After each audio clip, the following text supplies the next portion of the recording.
Amy, let me tell you about a magical place that is so exactly designed to be enclosed space, year-round fun for the whole family that I bet you already know what I'm going to say before I even say the name. Let's say it together on 3. 1, 2, 3. Great Wolf Lodge. You got it, Amy. My kids loved Great Wolf Lodge when we went. You probably already know that it has a huge indoor water park with a wave pool, lazy river, a bunch of massive water slides. But then your pack can hit the other attractions because wait, there's more. Great Wolf Lodge has adventure-packed attractions like Magi Quest, a live-action game kids can play throughout the lodge, plus the Northern Lights Arcade. Spent some quality time there, so your kid who loves the lazy river and your kid who loves fantasy games will both have a great time. Great Wolf Lodge also offers great dining options and complimentary daily events like nightly dance parties, all under one roof. Unpack the car once and you're settled in to have fun. And with 22 lodges across the country, you're always a short drive away from adventure. We've both had such great times at Great Wolf Lodge, so bring your pack together at a lodge near you. Learn more at greatwolf.com and strengthen the pack. Welcome to Ask Margaret from What Fresh Hell, laughing in the face of motherhood, answering your parenting dilemmas one question at a time. This week's question comes from Raya, who asks, how do I deal with a 4-year-old that is afraid to go to any doctor's office? Oh, Raya, I've been there. It's not easy. As a kid, I had extreme doctor phobia. And in August, we would go away to my grandma's house for the summers. And I remember in August, I would start to worry about the back to school physical. Like I was almost obsessed with it. We had to, get shots and give blood. And I would just start obsessing about it, basically. And I was older than 4. I was definitely like 8, 9, 10 when this was happening. And my kids now, especially in the time of coronavirus, one of my kids had to go for a test early on when they were still doing what we called the brain scraper, where like they would put the Q-tip up your nose and into your throat. Since then, they've kind of, I think, figured out that maybe they don't need to go quite that far. And now it's like a Q-tip in the nostril thing. But it became kind of an obsession of like, what if I have to get another coronavirus test? And this is a dilemma. I think in certain degrees, this is not entirely fixable, and it's something that you just have to talk about with your kid a lot. I went to the whattoexpect.com blog, and they had some good tips, which I'm going to share with you as well. These helped me as well. I mean, the number one top of the triangle issue here is communication, not dismissing the concerns as like, don't be silly, you have to go to the doctor. Trying to dial in with your kid a little bit and trying to find some solutions that make this easier. But I want to be clear that I'm not trying to get to your kid will skip off to the doctor happily, because doctors are kind of scary.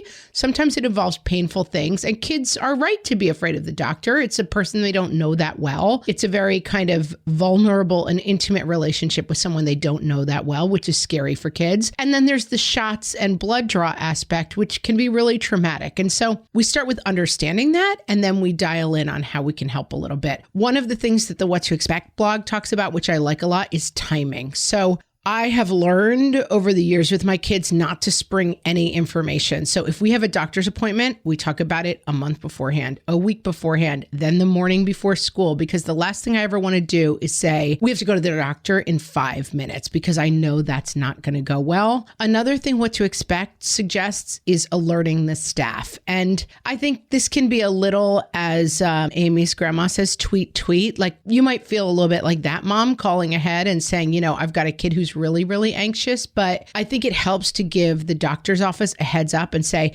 listen, we're coming in and we might need a little extra help with this one. I think the doctor's office generally will be, especially a pediatrician, they're going to be responsive to that. Watch making promises you can't keep. So you don't want to tell your kid, this is no big deal, it won't hurt, there's not going to be any shots. And then, swoop, in comes the doctor with a huge needle. So I think it's fair to talk to kids and say, yes, this is scary. The shot, it hurts. I've had the conversation with my kids. On a 1 to 10, it hurts like a 6. It's a pretty big owie, but it's short. And how we're going to do it is you're going to bring your favorite stuffy with you. You hug it as tight as you can, and the shot will be over before you know it. So you have to offer them some sort of control, even though they don't have a ton in that situation, something that they can do to feel better. I'm not against a little bribery where you say, after the doctor's office, we'll go get ice cream. That's what we do. Our doctor's office is near an ice cream shop, and that's the deal. You're going to get a little ice cream afterwards because it can be an unpleasant experience. Watch always, and you're probably not doing this, but I guess, I've been tempted sometimes when my kids are, I think kind of lazing around or faking it a little bit. What, do you want to go to the doctor? You'll have to go to the doctor if you're really sick. Watch using the doctor as a threat. It's tempting to do sometimes, and it works against you in the long haul. Another thing with what to expect is finishing up with praise. And this is, you did so well. You were so nervous about this. And I was so impressed. You were such a big girl. And I know it was hard and there were a lot of tears. And it's okay to have tears because that was a scary, maybe painful experience. And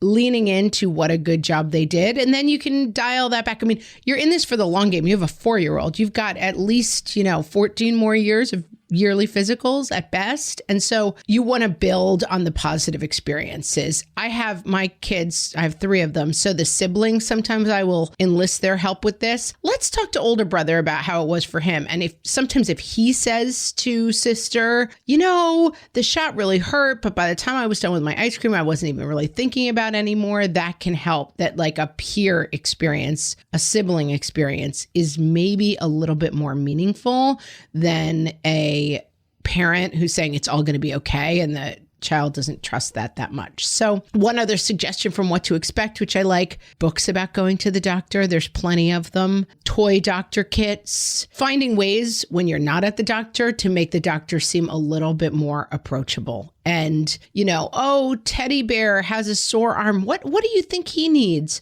Oh, he needs a shot. Oh, how are we going to make him feel better? And involving your kids in the world of the doctor. So it's not that scary feeling of the adults are dragging me to this place where scary and painful things happen. I think that's really your best shot. You're going to make it better. You're not going to make it perfect. Do you like going to the doctor? Do you like going to the dentist? I certainly don't. But, it's something that we have to do for our health. And so we just help bring our children there by saying, we're with you. We have a plan. We've got a great plan for ice cream afterwards. And within that, we're going to survive this experience. And we're going to look back and say, remember what a great job you did last time? We can do it again. Raya, I hope that helps.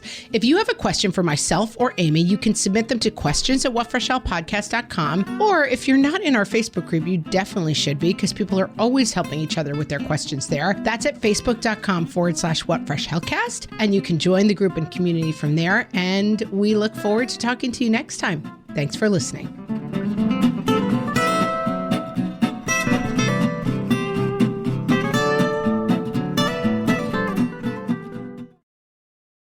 This is a Monday.com ad. The same Monday.com designed for every team. The same Monday.com with built-in AI, scaling your work from day one. The same Monday.com with an easy and intuitive setup. Go to Monday.com and try it for free.